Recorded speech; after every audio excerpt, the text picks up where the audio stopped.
नमस्कार, मैं हूं आप सभी के साथ रिया डंगवाल। आप देख रहे हैं एचएनएन न्यूज, जुनून सच दिखाने का। 24 घंटे 24 रिपोर्टर में आप सभी का स्वागत। अपने इस खास बुलेटिन में हम लेकर आए हैं उत्तर प्रदेश की हर खबर, हर जिले से सीधा रिपोर्ट। जहां की खबर है एचएनएन के रिपोर्टर वहीं से सीधा आप तक खबर लेकर पहुंचे हैं। देखिए, देश भर में जनगणना की शुरुआत होने वाली है। जिन अधिकारियों और कर्मचारियों को जनगणना करनी है उनकी ट्रेनिंग का दौर भी शुरू हो गया है। लेकिन ऐसे में उत्तर प्रदेश के पूर्व मुख्यमंत्री और समाजवादी पार्टी के राष्ट्रीय अध्यक्ष अखिलेश यादव ने एक बार फिर से जातीय जनगणना की मांग करी है। उनका कहना है कि जनगणना के साथ साथ जातीय जनगणना भी हो। समाज में फैली विसंगति और असमानता को अगर दूर करना है तो जातीय जनगणना कराना जरूरी है। जातीय जनगणना के मुताबिक ही हम समाज में पिछड़े, शोषितों और वंचितों को उनका अधिकार सम्मान सहित दिला सकेंगे। वहीं भारतीय जनता पार्टी जातीय जनगणना कराने के मूड में नहीं है। जातीय जनगणना के पक्ष में बीजेपी कभी भी नहीं रही है। बीजेपी का साफ तौर पे कहना है कि अखिलेश यादव इस तरीके के बयान दे करके लोगों में जातीय भेदभाव फैला रहे हैं और कहीं ना कहीं लोगों को भड़काने का प्रयास कर रहे हैं। लेकिन जैसे जैसे जनगणना की चर्चा हो रही है वैसे वैसे अखिलेश यादव इस बात पर जोर दे रहे हैं कि देश में जातीय जनगणना भी होनी चाहिए। वो ये भी दावा करते हैं कि समाज में फैली विसंगति और असमानता को दूर करने के लिए ही मुलायम सिंह यादव ने फूलन देवी को संसद भवन भेजा था। ऐतिहासिक हार की तरफ भारतीय जनता पार्टी जा रही है। अच्छा सर, केंद्र सरकार जातिगत जनगणना क्यों नहीं कराना चाहती है?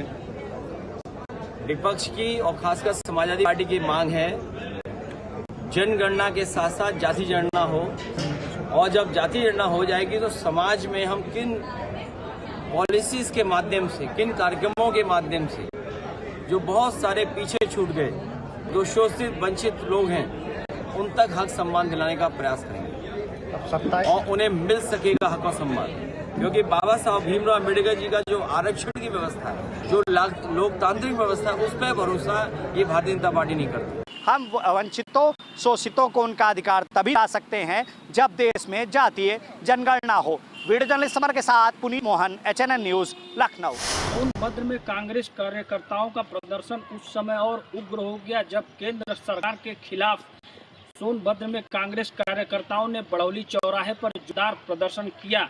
ये प्रदर्शन बीते दिनों हुए राहुल गांधी की तस्वीर के साथ अभद्रता को लेकर किया गया। वहीं कांग्रेस कार्यकर्ताओं ने हजारों की संख्या में इकट्ठा होकर पुतला दहन की भी कोशिश की, जिसे लेकर पुलिस और प्रदर्शनकारियों में तीखी झड़प और नोकझोंक भी देखने को मिली। वहीं पुलिस ने इस प्रदर्शन को रोकने के लिए भारी संख्या में पुलिस बल भी तैनात किया था, जिसमें 4 थानों की फोर्स भी लगाई गई थी। वहीं कांग्रेस कार्यकर्ताओं का कहना था कि राहुल गांधी को लेकर अभद्र टिप्पणी एवं उनकी तस्वीर पर जो भी इस तरीके भाजपा कार्यकर्ताओं ने प्रयास किया है उसे लेकर उनमें बहुत ही नाराजगी है और केंद्र सरकार के खिलाफ भी लगातार प्रदर्शन करने की बात कही जा रही है। वहीं जब प्रशासन ने आश्वासन दिया कि 10 दिनों के भीतर कार्रवाई की जाएगी तब जाकर मामला हुआ। फिलहाल कांग्रेस कार्यकर्ताओं ने चेतावनी दी है कि यदि कार्रवाई नहीं हुई तो आगे और आंदोलन को तेज किया जाएगा। सोनभद्र से एचएन 24 के लिए महेश अग्रहरी। राष्ट्रीय पंचायती राज ग्राम संगठन के बैनर तले दर्जनों ग्राम प्रधान आज एकत्र होकर खुर्जा ब्लॉक पहुंचे। वहां उन्होंने ब्लॉक प्रमुख मोनिका सिंह से मुलाकात कर अपनी समस्याओं से अवगत कराया। ग्राम प्रधानों ने बताया कि आगामी 26 मई को उनका कार्यकाल पूरा हो रहा है। ऐसे में या तो समय पर ग्राम प्रधान पद के चुनाव कराए जाएं, अन्यथा उनका कार्यकाल बढ़ा दिया जाए। इस तरह की मांग रखकर उन्होंने एक मुख्यमंत्री संबोधित एक ज्ञापन भी ब्लॉक प्रमुख को सौंपा है। ग्राम प्रधानों ने बताया कि यदि उनका कार्यकाल बढ़ जाता है तो ऐसे में जो ग्राम विकास कार्य हैं और जो गौशाला की देखभाल है समय से होती रहेगी। इस तरह की मांगों को लेकर ज्ञापन के जरिए मुख्यमंत्री तक अपनी आवाज़ पहुंचाने का काम प्रधानों द्वारा किया गया है। हालांकि अब देखना ये होगा कि क्या और राज्यों की तर्ज पर खुर्जा क्षेत्र के ग्राम प्रधान का भी कार्यकाल बढ़ सकता है या नहीं। अपने सहयोगी फलिक के साथ में हामिद सैफी, एचएनएन न्यूज़, बुलंदशहर। सोनभद्र में होने वाली होमगार्ड लिखित परीक्षा को लेकर पुलिस प्रशासन पूरी तरह सतर्क नजर आ रहा है। इसी क्रम में सोनभद्र पुलिस अधीक्षक ने विभिन्न केंद्रों पर होने वाली परीक्षाओं के सुरक्षा व्यवस्था का जायजा लिया और औचक निरीक्षण करते हुए पूरे स्ट्रांग रूम और परीक्षा कक्ष सहित पूरे परिसर की सुरक्षा व्यवस्था पर जोर दिया और साथ ही सीसीटीवी कैमरों की कार्यशीलता भी जांची गई और सोनभद्र पुलिस अधीक्षक द्वारा निर्देश भी दिया गया है कि पूरी तरीके से परीक्षा को निष्पक्ष और शांतिपूर्ण ढंग से कराने के लिए पर्याप्त पुलिस बल मौजूद ही रहेगा और हर व्यवस्था पर कड़ी नजर रखी जाएगी। सोनभद्र से HNN 24 के लिए महेश अग्रणी। में अवैध अतिक्रमण के खिलाफ प्रशासन का बड़ा एक्शन देखने को मिल रहा है। शहर के अलग अलग इलाकों में नगर निगम और जिला प्रशासन की संयुक्त टीमों ने शहर के किनारे बने अवैध कब्जों पर बुलडोजर चलाकर उन्हें हटाना शुरू कर दिया है। इस अभियान के तहत फुटपाथों, बनी दुकानों, ठेले और अस्थायी निर्माणों को हटाया जा रहा है, जिससे यातायात व्यवस्था को सुचारू रूप से चलाने की कोशिश की जा रही है। प्रशासन का कहना यह है कि ये कार्रवाई आगे भी जारी रहेगी और नियमों का उल्लंघन करने वालों पर सख्त से सख्त कदम उठाए जा रहे हैं। कई जगहों पर विरोध देखने को मिला, लेकिन पुलिस की मौजूदगी में अभियान लगातार जारी है। लखनऊ से HNN न्यूज के लिए निखिल श्रीवास्तव। उत्तर प्रदेश के लखीमपुर खीरी में पड़ुआ थाना क्षेत्र में एक ट्रैक्टर ट्राली अनियंत्रित होकर पलट जाने से दर्दनाक सड़क हादसा हो गया। आपको बता दें कि ट्रैक्टर ट्राली पर करीब 50 लोग सवार थे और सभी दर्शन मुंडन कार्यक्रम के लिए जा रहे थे। आपको बता दें कि जब अनियंत्रित ट्रैक्टर ट्राली खाई में पलटी है तो मौके पर चीख पुकार मच गई और आसपास के और सूचना पर पहुंची पुलिस ने रेस्क्यू ऑपरेशन शुरू किया, जिसमें 5 लोगों की दर्दनाक मौत हो गई और जबकि 15 लोग घायल बताए जा रहे हैं। आपको बता दें कि एम्बुलेंस के माध्यम से पुलिस ने घायलों को जिला अस्पताल भेजा है, जिसमें कई लोगों की हालत नाजुक बताई जा रही है। फिलहाल पुलिस इस पूरे घटना को लेकर जांच कर रही है और ये सभी लोग शारदा नगर थाना क्षेत्र के निवासी थे और ये सभी श्रद्धालु ट्राली पर सवार होकर बहराइच के लिए रहे थे। HNN 24x7 के लिए शहनवाज गौरीमपुर खीरी। कुशीनगर के सेवरही थाना क्षेत्र के धुरिया कोट गांव में उस समय जब 1 साल का मासूम बच्चा खुली नाली में गिर गया और उसमें जो है डूबने के बाद उसकी मौत। मामला ये था कि जो है उसके घर वाले जो है मोबाइल फ़ोन में तरीके से व्यस्त थे कि बच्चा खेलते खेलते नाले के पास चला गया और नाले में वो गिर गया। गिरने के बाद लड़का उसमें तड़पा रहा, लेकिन जो मोबाइल में इस तरीके से घर वाले बिजी रहे कि उसको ध्यान नहीं दिए, जिससे कि उसके बच्चे की मौत हो गई। आनन फानन में घर वालों ने उसको जो है नज़दीकी स्वास्थ्य केंद्र पर ले गए, जहाँ पे डॉक्टरों ने मृत घोषित कर दिया। अब सवाल खड़ा ये होता है कि जब मोबाइल फ़ोन जो है घर में है और इस एंड्रॉयड फ़ोन का इस्तेमाल अगर सही चीज़ में हम नहीं कर पा रहे हैं, रील के चक्कर में हम पे रहे, तो ये रील का नतीजा रहा कि एक मासूम बच्चे की मौत हो गई। लोगों को ध्यान होना चाहिए और मोबाइल फ़ोन से ज़्यादा जब ज़रूरत हो तभी उसका यूज करके ज़्यादा से ज़्यादा दूर रहने का काम करें। कुशीनगर से सलीम रायबरेली के थाना क्षेत्र के अंतर्गत एक बड़ी और दुखद खबर सामने आ रही है। रायबरेली के सरेनी के निसगर घाट में 4 मासूम डूब गए, जिसके बाद जो है उसमें से 3 मासूम की मौत हो गई। और वहीं बताया जा रहा है कि उसमें से 2 सगे भाई हैं और सगे भाइयों की मौत के बाद जो है काफी मातम हुआ है। ये भी जानकारी के अनुसार पता चल रहा है कि उन मासूमों के घर पर 3 से 4 दिन पहले शादी का समारोह का कार्यक्रम था। कार्यक्रम के बाद वो सभी बच्चे जो है गंगा घाट में स्नान करने के लिए गए हुए थे। उसके बाद इसकी सूचना प्रशासन को पता चली तो मौके पर क्षेत्राधिकारी लालगंज अमित सिंह पहुंचे और गोताखोरों की मदद से सभी को बाहर निकाला गया। उसके बाद जिला अस्पताल पहुंचाया गया, जहां पर 3 मासूमों को जो है मृत घोषित कर दिया, वहीं एक की हालत गंभीर है। आपको बता दें 3 युवाओं की मौत होने के बाद जो है रानीखेड़ा गांव काफी मातम का माहौल देखने को मिल रहा है। हर्षित, HNN न्यूज, रायबरेली। की कोतवाली मुरसान क्षेत्र के गांव दयालपुर के समय अफरा तफरी मच गई जब एक गेहूं से भरी ट्रक में आग लग गई। बताया जा रहा कि हाथरस जिले की कोतवाली मुरसान क्षेत्र के गांव दयालपुर के पास एक ट्रक हाथरस से गेहूं लेकर जा रहा था। तभी रास्ते में मुरसान क्षेत्र के गांव दयालपुर के ट्रक विद्युत हाई टेंशन लाइन की टकरा गया, जिससे ट्रक की केबिन में आग लग गई। आग लगने से सारे एरिया में अफरा तफरी मच गई। घटनास्थल पर स्थानीय लोगों की भीड़ एकत्रित हो गई। वहीं ट्रक चालक ने अपनी दिखाकर ट्रक को ऐसी जगह रोका जहां पर पानी एकत्रित था। ट्रक चालक ने इसकी मदद से ट्रक में लगी आग पर पानी डालकर काबू पाया, जिससे हादसा होने से टला। मैं आक्रोश वासनी HNN न्यूज संवाददाता हाथरस। झांसी में गुसराए मऊरानीपुर रोड पर एक आपे नियंत्रित होकर पलट गई। बताया जा रहा है कि आपे पर एक टंकी लगी थी, जिसकी वजह से उसमें हवा भरी, जिस कारण से आपे अनियंत्रित होकर रोड किनारे पलट गई। सवार करीब आधा दर्जन से अधिक सवारियां घायल हैं। सूचना पर डायल पुलिस मौके पर पहुंची है। घायलों को एम्बुलेंस के माध्यम से मऊरानीपुर अस्पताल में भर्ती कराया, जहां चिकित्सकों ने उपचार शुरू कर दिया है। हालांकि मौके पर पीछे तस्वीरों में साफ तौर पर दिख रहा होगा कि सड़कें पूरी तरह से क्षतिग्रस्त हो गई है और दूसरी तरफ डायल 112 पुलिस भी मौके पर है। धीरेन्द्र राय, HNN 24/7। 24 घंटे 24 रिपोर्टर में वक्त हो चला एक छोटे से ब्रेक का। फौरन वापस आएंगे, बने रहे हमारे साथ।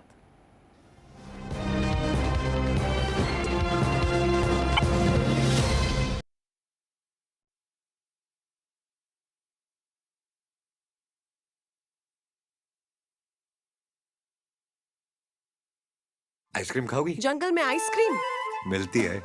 समर कूल रेफ्रिजरेटर, आप अपनी ड्यूटी निभाओ, ये अपनी ड्यूटी निभाएगा। समर कूल, लाइफ बनाए वंडरफुल। गोल्डी छोले मसाले, जहाँ जाएं रिश्ते बन। गोल्डी लाए हैं फ्रेश लॉक टेक्नोलॉजी, जो रखे मसालों को हर समय फ्रेश। फर्श की टाइल्स को चेंज करो, बड़ी सी है। थर्मोकूल वॉशिंग मशीन, थर्मोकूल, इंडिया का नया अंदाज। Joint pain killer ortho oil के अमेजिंग रिजल्ट सबको पता है, पर क्या आपको पता है कि पूरा ज्यादा बिगड़े दर्द के लिए डॉक्टर ऑर्थो ऑयल के साथ साथ डॉक्टर ऑर्थो कैप्सूल्स को भी रेगुलर यूज करना चाहिए। ये कोई टेम्पररी पेन किलर नहीं, आयुर्वेदिक औषधि है। जब सत्ता सवालों से कतराए, जब मुद्दे धुंध में छिप जाए, तब जरूरी है कैसी आवाज जो शोर नहीं करे। देखिए प्राइम टाइम पर मेरे साथ सोमवार से शुक्रवार सिर्फ NN न्यूज पर।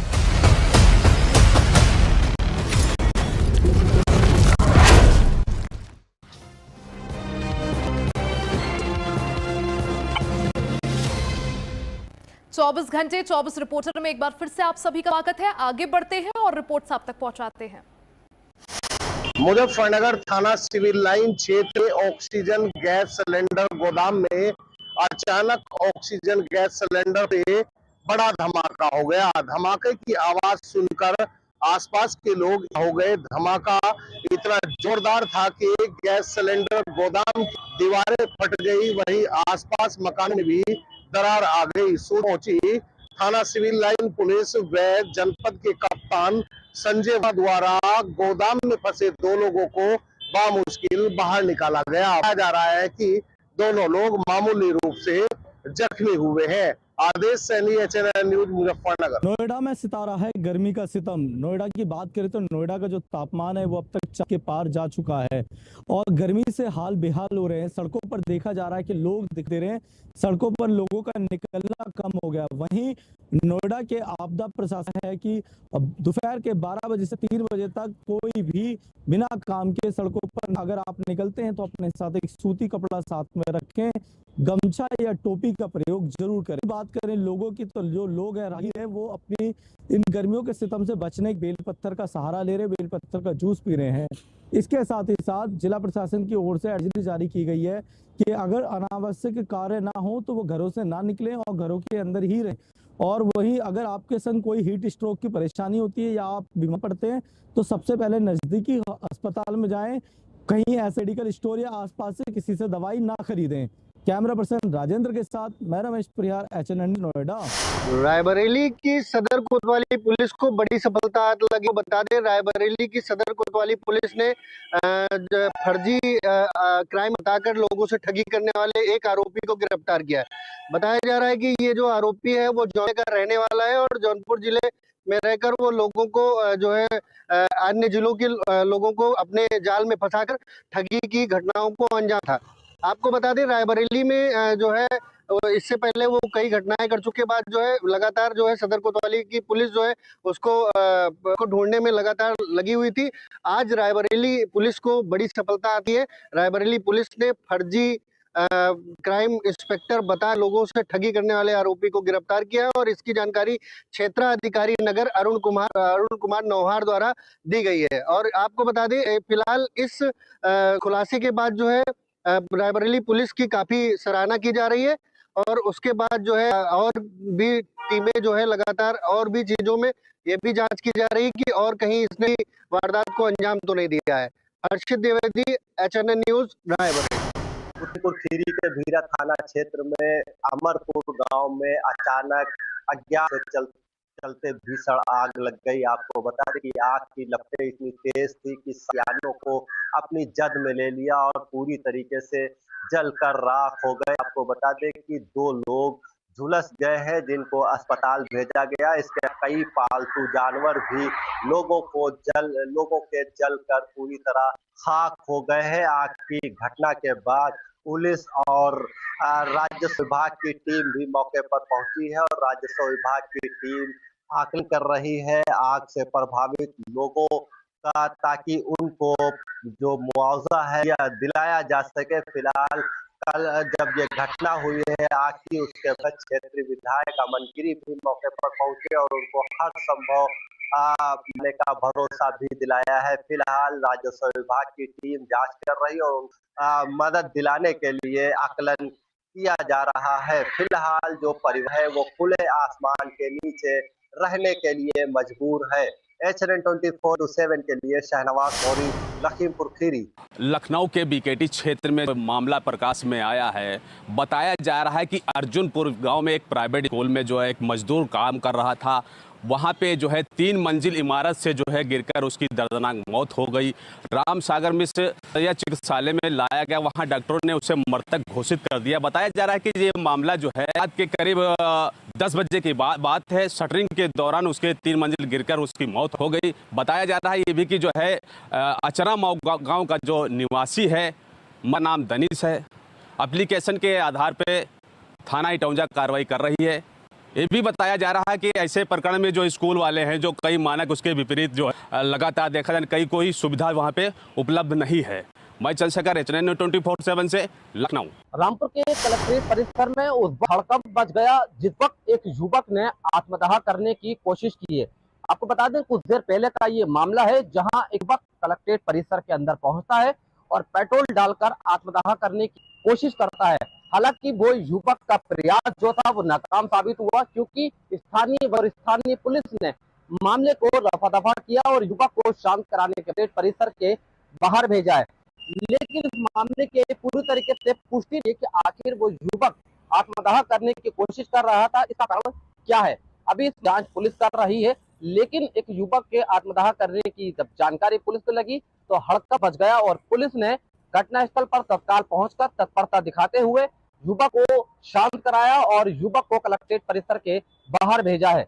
HNN 24/7 रामपुर। शाहजहांपुर के थाना तिरड़ क्षेत्र में एक पिता ने अपने बेटे के खिलाफ थाने में तहरीर दी। इसने बताया कि संपत्ति को लेकर के उसके पिता को उसकी पुत्रवधू व पुत्र जो है उसको परेशान करते, जिसके बाद पिता ने सल्फास की गोली खा करके थाने पहुंचे। जिसके बाद जब पुलिस ने जानकारी की, तत्काल उसको सतीश चंद को राजकीय मेडिकल कॉलेज में भर्ती कराया, जहां उन्होंने ना दम तोड़ दिया था। जिसके बाद पुलिस ने FIR दर्ज करके पिता, पुत्र व पुत्रवधू के खिलाफ में तहरीर लेकर के मुकदमा दर्ज कर लिया। अब देखना पुलिस जो है अब आगे क्या कार्रवाई करे। फिलहाल पुलिस ने शव को, सतीश चंद के शव को कब्जे में लेकर के पोस्टमार्टम के लिए भेज दिया है और आगे की कार्रवाई शुरू कर दी। वीडियो जर्नलिस्ट लक्ष्य के साथ अंकित शर्मा, शाहजहांपुर। बुलंदशहर के खुर्जा जंक्शन रोड स्थित PDS खुर्जा गेहूं क्रय से किसान के अनाज में घटतौली का एक मामला कैमरे में कैद हुआ है, जहां किसान का अनाज तोला जा रहा है। दरअसल जो क्रय केंद्र है वहां मानकों से अधिक किसानों गेहूं तोल कर लिया जा रहा है। ये घटतौली का मामला उजागर हुआ तो एसएमआई मौके पर पहुंचे। उन्होंने बताया हो सकता है कर्मियों से ये गलती हो गई हो। इस बता दें आपको, किसान नेता बब्बन चौधरी जो क्रय केंद्र पर गेहूं की तुलाई चल रही थी उस दौरान वो वहां पहुंच गए। उन्होंने जब जो बोरी आज की रखी हुई थी उन्हें तोला तो किसी में 300 ग्राम तो किसी में 400 ग्राम औसतन पाया गया। किसान नेता बब्बन चौधरी ने साफ तौर पर आरोप लगाया है कि किसानों के अनाज में घटतौली की जा रही है, अधिकारियों की ओर से भ्रष्टाचार है। इस तरह के आरोप लगाकर उन्होंने जांच की मांग की है। साथ ही चेतावनी दी है कि यदि किसानों का अनाज सही मानकों से नहीं तोला गया है, इस विषय में आंदोलन करेंगे और अधिकारियों को इससे अवगत कराएंगे। अपने सहयोगी फिरोज मलिक के साथ हामिद सैफी, एचएनएन न्यूज़ बुलंदशहर। उत्तर प्रदेश में हीट वेव के चलते इस समय बिजली का संकट बड़ा खड़ा हो गया है। इसको लेकर के उत्तर प्रदेश के मुख्यमंत्री योगी आदित्यनाथ और ऊर्जा मंत्री ने सीतापुर जिले के सभी अधिकारियों को, विद्युत विभाग को या फिर जिलाधिकारी सबको निर्देश दिया है कि कहीं भी किसी प्रकार की कोई समस्या अगर आती है उसको सुचारू रूप से सही कराया जाए। हम आपको बता दें कि सीतापुर जिले की हरगांव जो फीडर है, यहाँ पर जो है हैदरपुर फीडर में इस समय में तो जो बक्सिया ग्राम पंचायत है वहां पर एक ट्रांसफार्मर रखा हुआ, उस ट्रांसफार्मर पे काफी लोड है। इसके चलते वहाँ ट्रिपिंग की समस्या बराबर बनी हुई है। आपको बता दें इस समस्या के कारागार राज्य मंत्री सुरेश राही को ग्राम प्रधान और पूर्व प्रधान के द्वारा लिखित शिकायत पर भी दिया गया है। जेई से लेकर के एसडीओ को भी शिकायत पत्र दिया गया है, लेकिन उनकी समस्याओं का समाधान अभी नहीं हुआ है। ग्रामीणों का साफ तौर से यही कहना है, कई बार ट्रिपिंग की समस्या के चलते एमसीबी गिर जाती है और फिर जब एमसीबी को उठाने जाते हैं तो कई बार कई लोग वहां के लोग घायल होते हैं। इसकी लेकर के भी शिकायत की गई, लेकिन अभी तक उनकी समस्याओं का समाधान न होना कहीं ना कहीं जिम्मेदार अधिकारियों पर एक सवाल खड़ा हो रहा है। आपको बता दें कि जिस तरीके से यहाँ पे शिकायत पत्र भी दिया गया उस पर जो है कोई कार्रवाई नहीं हुई है। इस मामले को लेकर के जेई एसडीओ तक भी कॉल की गई, लेकिन उनका सीओजी नंबर अभी तक नहीं उठा है। अब देखने वाली बात होगी जिस तरीके से योगी आदित्यनाथ और जिला अधिकारी राजा गणपत आर्य ने सभी अधिकारियों को निर्देश दिया है कि बिजली की समस्या का समाधान शीघ्र रूप से किया जाए, लेकिन उनकी समस्या का समाधान अब नहीं हो सका है। कैमरा पर्सन इस्लाम के साथ अजय सिंह। रायबरेली में सर्विलांस व शहर कोतवाली पुलिस को बड़ी सफलता हाथ लगी है। आपको बता दें जिले नगर के रहने वाले रिटायर्ड सूबेदार मेजर सूर्यभान सिंह पत्नी को स्कैमर द्वारा जो है 6 दिनों का डिजिटल अरेस्ट रखा। इसको लेकर उन्होंने जब पुलिस को इसकी जानकारी दी और पुलिस ने मुकदमा दर्ज कर आगे की कार्रवाई शुरू की, तो पुलिस ने जब इसकी चीजें खंगालना शुरू किया तो पुलिस ने आज एक आरोपी को गिरफ्तार किया है। जो आरोपी जो है उत्तराखंड के उधम सिंह नगर का रहने वाला है। पुलिस द्वारा यह भी बताया जा रहा है कि इसमें लोग भी शामिल हैं, अन्य राज्य के लोग भी शामिल, जिसमें पश्चिम बंगाल और आजमगढ़ और वैसे जिले हैं, जिसमें जो है कई जिलों के लोग जो है इस संगठित गिरोह है उसमें ये लोग सभी लोग इसमें शामिल हैं।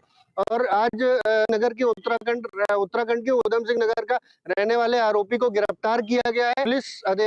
पुलिस के क्षेत्राधिकारी नगर अरुण कुमार नवहार ने ये भी बताया कि जो है ये स्कैमर जो है इनके द्वारा जो है केंद्रीय स्वास्थ्य अधिकारी बताकर जो है ये स्कैम किया जाता है और कहीं ना कहीं जब वो पता चलता है कि किसी के अकाउंट में ज्यादा पैसा है तो उनको जो है उसको रुपया है तो उसको लेकर के जो ये लोग उसको निशाना बनाते हैं और निशाना बनाने के बाद उसको डिजिटल अरेस्ट कर ऐसे पैसे ऐंठने का काम करते हैं। और शहर वाली पुलिस को जैसे इसकी सूचना मिली थी वैसे ही शहर की पुलिस ने 34 लाख रुपए होल्ड अकाउंट में होल्ड करा दिए थे।